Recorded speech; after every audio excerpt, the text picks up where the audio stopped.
Hello wonderful people, and welcome to the second part of the painting on wood tutorial. This time we start with the step that we have ended the last video with the painting process. I am painting a bee there, and as you can see, and you probably have seen in the last video, in the part 1, that painting on watercolor ground is a little bit tricky. The water and paint moves differently. That's something that you have to adjust to. Of course, this tutorial also applies to painting on other hard surfaces and sealing watercolor or gouache in general.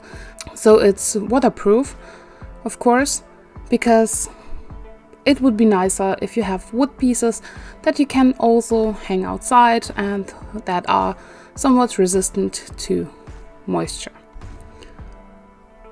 To create these tutorials, I have tried many different ways and many different supplies, and the ones that I'm showing you here in this tutorial are the ones that I'm currently using and that I found to give the best results for me personally. Of course, you have to check and see if this works for you, but I hope that this is helpful for you and that you can see and have first ideas of what to use. In the further steps, I will also give you options on the products that I'm using right now that will work too, but with either different results or with a little bit more work. All of these products that I'm showing are not sponsored. I bought them myself, I've tested them out. And just so you know, I will test them for lightfastness and yellowing, etc. over the next few months, because I want to see how these products react and how they hold the promises they give, and also whether there are products that are better for a certain technique or certain supplies. So after the painting process, what you want to do is to seal the watercolor so it won't spread and won't smudge. To do that, I'm using a watercolor varnish by Schminke in this video. You can see it in the video. It's a very tricky thing. I have added some of it in this palette, which I will clean out in the end. When it's alcohol based and when mixed with water, it creates like a slimy, rubbery, white, I don't know, stuff. That's very horrible. It also will damage your brushes if you try to clean them with water.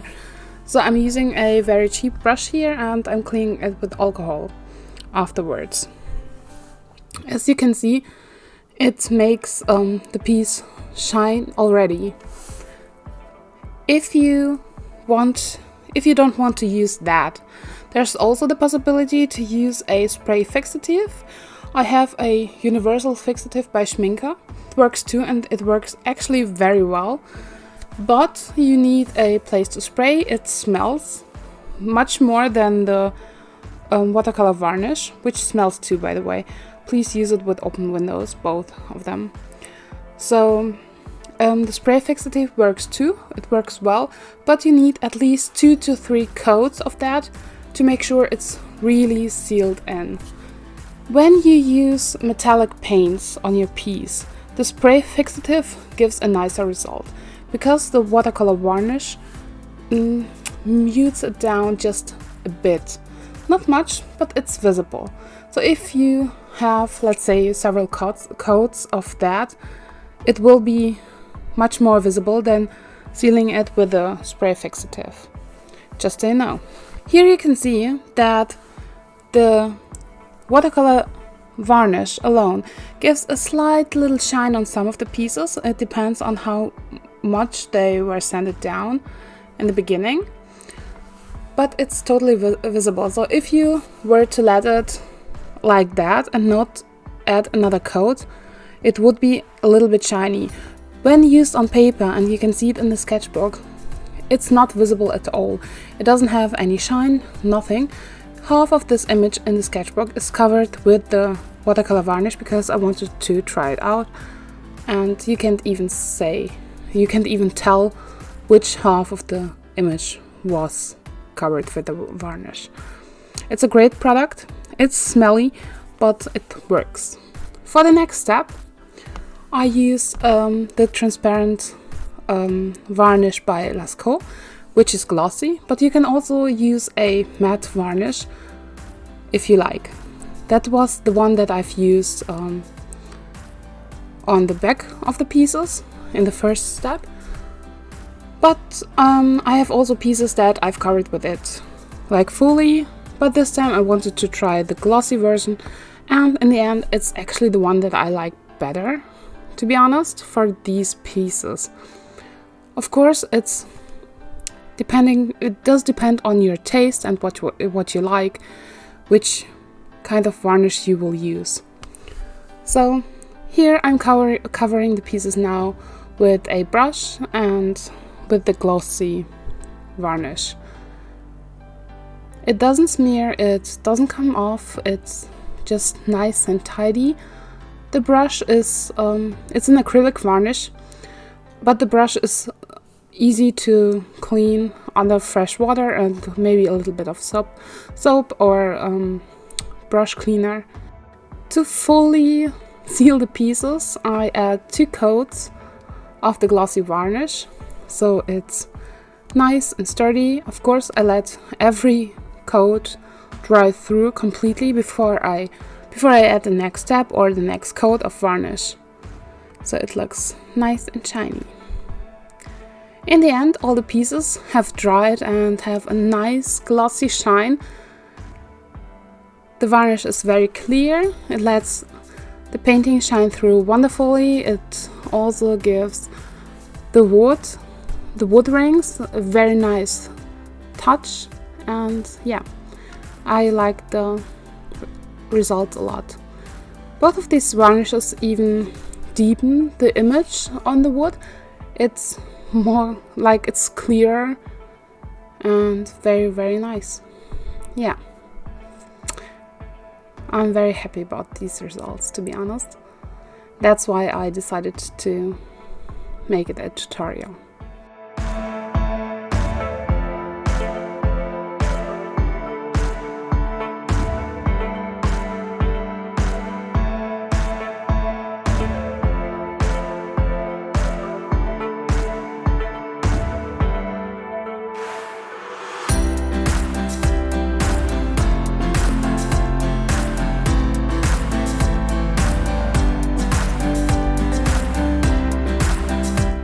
For the final step, I have some twine, but you can use ribbon too, whatever you like. I cut it into pieces, pull it through the holes. If the holes are closed, I have used like a knitting needle to go through the holes, so they're not covered by varnishes or something anymore, and then pull the twine or ribbon or whatever you have through, make a knot and use it as a hanger. Yeah, that's it. I know there are many steps, but I found them necessary for the results I wanted to achieve and have achieved. I have practiced and tested out several of the products. I have tested out several ways, and yeah, that's the best for me that I have found, because it's the easiest. It's sometimes the simplest, like using the watercolor varnish is for me simpler than spraying all of them because of the smell and the place. I don't have a yard to just put it out, so I'm not limited by the season that I'm doing this in. And yeah, these are the final results. I hope you have a wonderful day and try out some of these wonderful things one day. If you do, share them with me. Yeah. Hope to see you soon. Bye.